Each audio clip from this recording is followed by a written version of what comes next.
Alrighty boys, welcome back to another video, and it is time. We have a new hotfix. Okay, it is not a big patch, it is a hotfix, but low-key, it is an okay hotfix. There are a couple of changes, good crash fixes and bug fixes, especially the first one. We're going to go over in just 2 seconds. But we also have some changes, which usually we don't see changes. We usually see only crash fixes and bug fixes. But this time we also got some changes. Good to see. Still kind of small. This is pretty much it. This is what it is. But it is a good step forward. Now, before everybody comes in and says, man, is this one on PlayStation or Xbox? Is it on consoles? No, it is not. This is still a hotfix for the beta patch. How this works is the beta patch receives a couple of hotfixes. The number of hotfixes is unknown. It could sometimes be 1 hotfix. It could sometimes be 2. It could sometimes be 5. Who knows, right? But this is, if I'm not mistaken, the second hotfix for the 1.2, what's it called, beta patch. But it is still currently not on PlayStation or Xbox. I will update you whenever it does come out there, okay? So let's get to the changes. Let's go over them and go from there. All right, so beta patch 1.2.2 came out today. A little bit earlier today. I was sleeping. Now, first, we have single-player crashes. We have fixed a crash that occurred when buying the 4th workshop. This is a crash that I have felt, and it also crashed after the 5th workshop. Like, every workshop after, like, 3 that you've gotten, the 4th one, you know what I'm saying, it would crash. I had a save where I had 4 workshops. Whenever I try to buy another one for the 5th one, it would also crash. But that is now fixed. You can now buy as many workshops as you want. Again, pretty good because it was kind of an annoying bug to deal with. All right, everyone wants to hit me up as soon as I press record. You love to see it. Next, we have is fixes. They fixed a bug that caused AI cavalry attacks to be less accurate. They were always very inaccurate, but the patch 1.2 made it more accurate. But I guess now there was a bug as well that was attached to the patch. Now it is gone, so AI cavalry will be a better foe or a better ally, depending on what side you're on. Next, they fixed a bug that caused party animation related issues on the campaign map, such as parties having a moving animation while standing still. Okay, so if they were standing still kind of inside of a village, they would still have the running animation. A little animation change, good to see. Then they fixed a bug that allowed you to assign party leader heroes to allies. What just happened?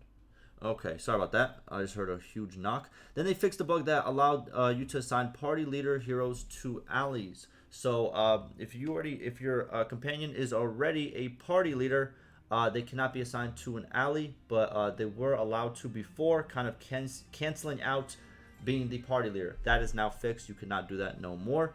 Good. Then they fixed a bug that caused the battle simulation type to be siege battle instead of field battle when sallying out or attacking the besieging army. Okay, so the simulation type, I'm pretty sure that has to do with sending troops, if I'm not mistaken, and I'm pretty sure there are different percentages for siege battle and field battle, so them being mixed up made it so the odds were a little bit different, which isn't good, but it is now fixed in the right percentages. Then they fixed the bug that caused companion party roles to be removed when moving them on the party screen. Okay, so this is the resetting party. What's it called? This was something that was talked about a lot in the forums and on Reddit. Whenever you moved your companion around on your party screen, either up, down, or wherever you want to move it, they would change their roles, or they would get reset, if I'm not mistaken. But that is now fixed. That was a big problem. That's good that it's fixed now. Then they fixed a bug that prevented the player from selecting any conversion options in the map conversion menu.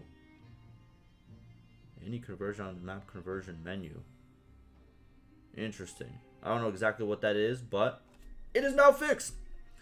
Then they fixed a bug that caused difficulty options to be reset when opening the campaign options menu. Okay, so you're pretty much, if you kept opening up that menu, what would happen is it would just always be reset, which kind of sucks. So you couldn't really change your difficulty if you wanted to. You'd be kind of stuck on what you chose when you started the game. That is now fixed.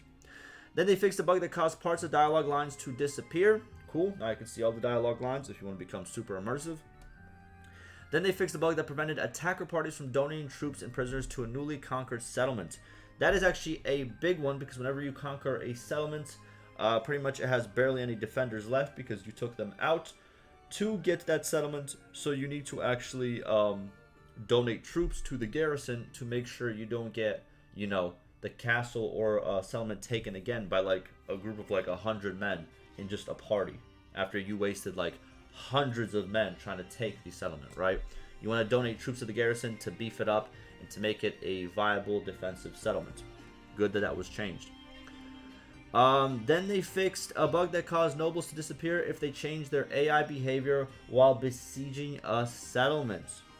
Okay, they will no longer disappear. Cool. Then they fixed a bug that prevented kingdoms without settlements from being destroyed on old saves. Okay, so if you had a new save, you just started on 1.2, you should be fine. This shouldn't have affected you. But if you did an old save, I'm guessing if the kingdom already didn't have settlements, I'm guessing it didn't get triggered. The whole feature of what's called the kingdom being destroyed, it probably didn't get triggered and it just stayed how it was. But now that is fixed, you can load up that old save and the kingdom will be destroyed if they have no settlements.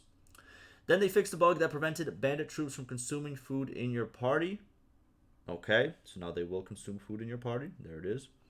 Then they fixed a bug that caused the Beast Whisperer perk to give unobtainable horses to the player. There you go. Oh, that kind of sucks. I feel like, you know what I mean? I feel like that was a bug, but that's kind of fun to sometimes just have a random, very high-level horse pop into your inventory. I guess it doesn't make sense, but because, you know, if you have two really, you know, bad horses, if they technically, like, you know, make a baby or whatever, right? Which is like, I'm pretty sure that's what the Beast Whisperer perk is. It's the one that gives you a, let me just make sure I'm correct on my assessment here. Let's go Bannerlord perks, just so I'm not wrong in this one, but I'm pretty sure this is the 1% that gives you the, what's it called? A chance of getting a horse in your inventory if you have horses in your inventory, if I'm not mistaken.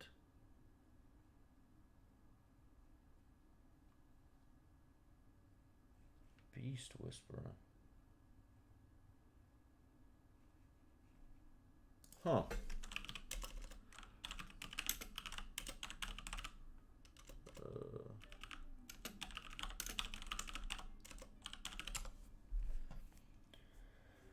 Beast Whisperer. It is a scouting perk. I am completely wrong. Okay, so it is a scouting perk at level 175, and it does, when moving through steppes or plains, you have a 5% chance of finding mounts daily, including carry capacity for pack animals by 10%.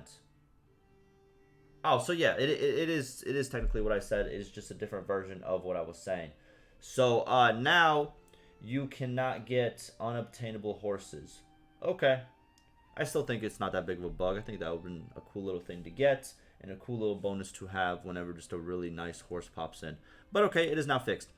Then they fixed a bug that caused an incorrect army cohesion boost value to be displayed. There you go. That is actually a big one because you want to know what your cohesion is. Your cohesion is that loading bar whenever you're running an army that constantly goes down. If that is improperly shown, that can make your army disband because, you know, what's shown on the screen is not actually what it is. Good. That is a good one to be fixed. Then they fixed a bug that caused the Wind Winder perk to apply its bonuses to all ranged troops instead of just those that use crossbows. There you go. All ranged troops will now get the bonus. Nice. Now on to the changes. That's all the crashes and fixes for single player. Now we'll go to the changes. Now, all banners that provide damage bonus against mounted troops now include melee damage in their description. This includes pike wall, boar, horsebane banners, and alike. Cool. So now, just to make sure, is this only to the description, or is it, what's it called, that more units will be able to have that melee damage? I think it's only the description. So... All banners that provide damage bonus against mounted troops now include melee damage into the description. Yes, this is just a description change. Okay. Then they changed the Firebrand's perk effect, which reduces the influence cost to initiate kingdom decisions from minus 50% to minus 25%. Okay. That sucks. It's a little bit of a nerf.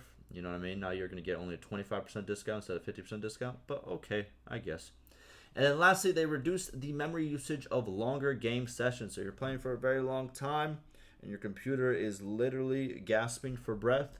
Now it will use a little bit less memory than before, making your computer be able to breathe a little bit more and have a little sigh of relief, because the computer is not, going full gameplay all the time, 24/7. Good change. Now, moving on to multiplayer, we have one crash fix. They fixed a client crash that occurred due to Siege Ladder cache corruption. There you go. So now, anything that's to do with Siege Ladders, there will not be corruption. There you go. I don't know exactly what this means. I'm not a huge multiplayer player, but let me know if this is a big change. And then modding crashes. They fixed a crash that occurred when entering a town of a modded custom culture. There it is. That's probably a big one because a lot of big mods have custom cultures and custom, troop units and all that. So that is a big one, I'm sure. But that is patch 1.2.2. Those are all the changes. Pretty beefy for a hotfix, having the changes as well. Again, not on PlayStation, Xbox yet. I will come out with a video tomorrow at 11 a.m. EST talking about what the devs have said. They have posted a lot with this, hotfix included. I'm going to make a separate video on everything that they have said in the past day and all the news that is there to come. So tomorrow, July 22nd, 11 a.m. EST. I better see you there. Arrive 15 minutes early. You know what I mean? It is what it is. All right, boys. I appreciate all the support. I'll see you guys in the next one.